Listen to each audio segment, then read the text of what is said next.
let's start off with Logan. What goes into that kind of effort that Ben was able to turn in from just a team-wide perspective? Well, all week last week in practice, we were just emphasizing that we wanted to get our run game going, and that we had to get it going. And we switched up a little how we combo some of our blocks, and we just had a good week of practice. And in the game, we had some holes, and Ben made great reads, and he was real fast.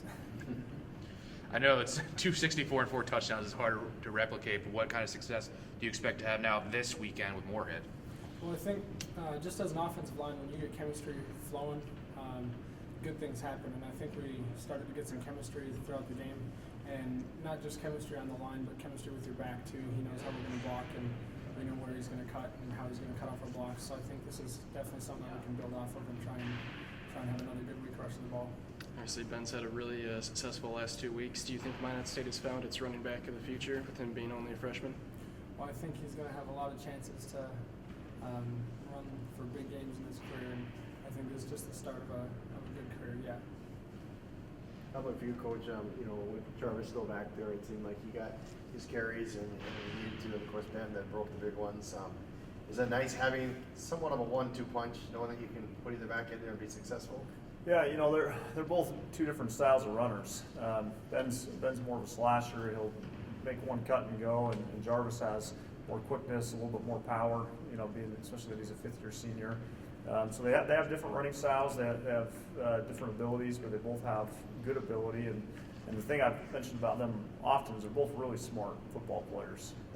Understand everything we're trying to get done in the run game, our pass protections. They understand all the route concepts, and they're just both really smart guys. Would make excellent coaches, at some point in their life, just because they really understand the game and enjoy playing it. So yeah, it's definitely good to have two of them back there that are capable and like I said, two smart guys and also good team players.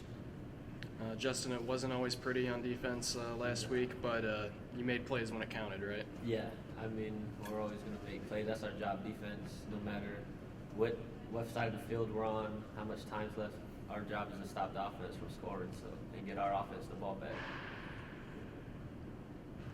How did you like the way your team handled themselves, like getting down by a couple scores, but then overcoming to win the game? Well, I think that was really good to see. We were down 20-7, and definitely, I'm sure there was some type of feeling on the sideline, almost disbelief. How did we get down so quickly at home? But our guys rallied. They didn't hang on to that feeling if there was one for long, and just got back to work.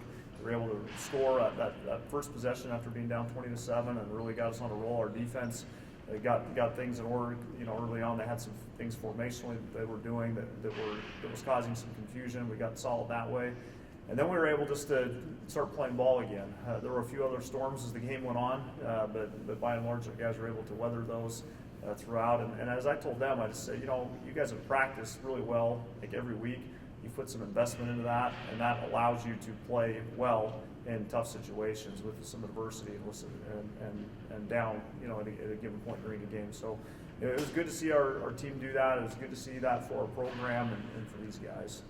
To both players, how important is it to close this season with a couple victories here to get some steam going into next season? It's always big. It's tough in this conference, especially to get wins. And just in college football, it's hard to get wins. But carrying on is going to help us big boost for confidence next year. I think it's huge for us to try and get a few of these under our belt, because we felt like we should have had a few at the beginning of the year. And so if we can finish the year here on a high note, that'd be great going into recruiting and just our off-season program and everything with some momentum. Coach, how much has Jarvis really helped with Ben's development? Just so far, it probably takes a degree of unselfishness to be able to help a guy and then see the true freshman run for 264 yards, 4 touchdowns. Yeah, we talk about how, within our meeting rooms about how you guys are competing with each other, not against each other. So you're trying to push one another to be the best player that you could possibly be, or help the next guy be the best player that he can be. And so I think Jarvis definitely takes ownership in that.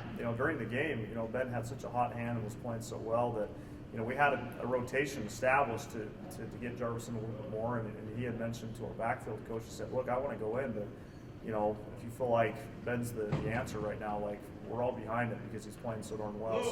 So he definitely showed some leadership and some ability to take a step back to allow Ben to continue that hot hand, and it was good to see on Jarvis's end to be like that. You know, and again, you know, that said, I mean, Jarvis is a really competitive guy. I mean, he wants to be in there as much as the next guy, but he recognized kind of what was happening in that game. It was a special day. I mean, it wasn't just a good day by Ben. It was the best rushing performance of any Minot State back in school history. I mean, that's pretty substantial. So Jarvis is in tune to the team. He understood what was going on, and you know, tip our hat to him that he was unselfish that way and really showed some good senior leadership and given the circumstances. Tyler, has there been a decision made at who's starting at quarterback for you guys this week? No, you know, both of them will get reps and opportunities in practice. I haven't made a decision. We'll do it sometime this week. I just felt like I needed to get both of them kind of back into the mix this week in practice, and we'll see how the practice week takes shape before we make a decision that way. How about this weekend, traveling with Mohan, is it right? And then what kind of game do you expect there? Are they, what do you know about them?